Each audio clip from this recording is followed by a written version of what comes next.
किसी नगर में एक व्यापारी रहता था। नगर में उसका काम बहुत कम चलता था।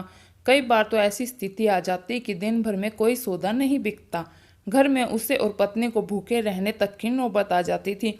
समय गुजरता गया लेकिन उसकी स्थिति नहीं सुधरी। तब उसे किसी मित्र ने सलाह दी कि अपने नगर की बजाय आसपास के नगरों में जाकर व्यापार करो, शायद मुनाफा ज़्यादा होगा। व्यापारी को बात जम गई। वो पत्नी और बच्चों को छोड़कर दूसरे नगर में व्यापार के लिए गया। भाग्य से दोस्त की सलाह काम कर गई और उसे अच्छा खासा मुनाफा हुआ। वो लंबे समय तक दूसरे शहरों में रहकर व्यापार करने लगा। वहाँ उसे बहुत फायदा हुआ।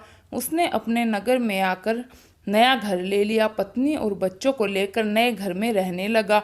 तब पत्नी ने कहा कि अब हमारे पास पर्याप्त धन है, हम अपना जीवन आसानी से गुजार सकते हैं। आपको अब दूसरे नगरों में नहीं जाना चाहिए। अब तो आपको हमारे साथ यहीं पर रहिए। बच्चों को भी अपना कुछ समय दीजिए। व्यापारी ने कहा, मैं अभी और धन कमाना चाहता हूँ ताकि तुम लोगों को और बेहतर जीवन दे सकूं।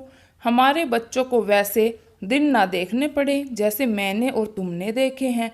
पत्नी ने कहा, लेकिन धन कमाने में जो समय गुजर गया है वो फिर लौट कर नहीं आएगा। जीवन में साथ रहने के आनंद से वंचित रह रहे हैं हम। व्यापारी ने जवाब दिया, बस कुछ साल और व्यापार कर लेने दो।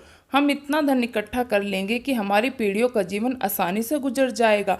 व्यापारी फिर चला गया। कुछ साल बीत गए, बहुत धन आ गए। व्यापारी ने फिर नदी के किनारे एक सुंदर स्थान पर बड़ा सा महल बनवा लिया।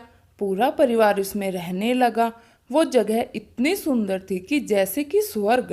तब व्यापारी की बेटी ने उससे कहा कि पिताजी, हमारा पूरा बचपन बीत गया लेकिन हम आपके साथ नहीं रह पाए। अब तक हमारे पास इतना धन भी है कि 5-6 पीढ़ियों तक हमें कोई समस्या नहीं आ सकती।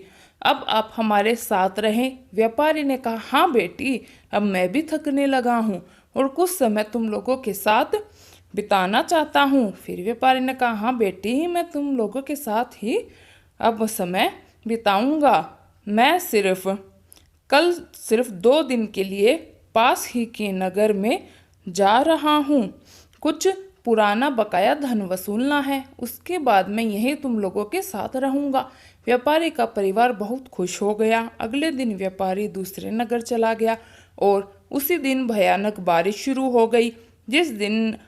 जिस नदी के किनारे व्यापारी ने अपना महल बनाया था उसमें बाढ़ आ गई। महल सहित उसका पूरा परिवार बाढ़ में बह गया। व्यापारी जब लौटा तब तक उसका सब कुछ उजड़ चुका था। कहानी से सीख, सुख और खुशियाँ सिर्फ धन से नहीं आती। धन कमाना जरूरी है लेकिन वक्त के साथ रिश्तों और आपसी प्रेम के लिए अपनों के साथ वक्त बिताना भी जरूरी है, क्योंकि धन तो किसी भी वक्त मेहनत करके कमाया जा सकता है लेकिन जो वक्त गुजर चुका है उससे लौटा या नहीं जा सकता। आज में रहे रिश्तों के आनंद का सुख ले। हमें कमेंट करके ज़रूर बताइए कि आप भी क्या इस दौर से गुजर रहे हैं। क्या आप देते हैं अपने बच्चों पे ध्यान? सोचिएगा ज़रूर और हमारे चैनल को सब्सक्राइब ज़रूर कर लें।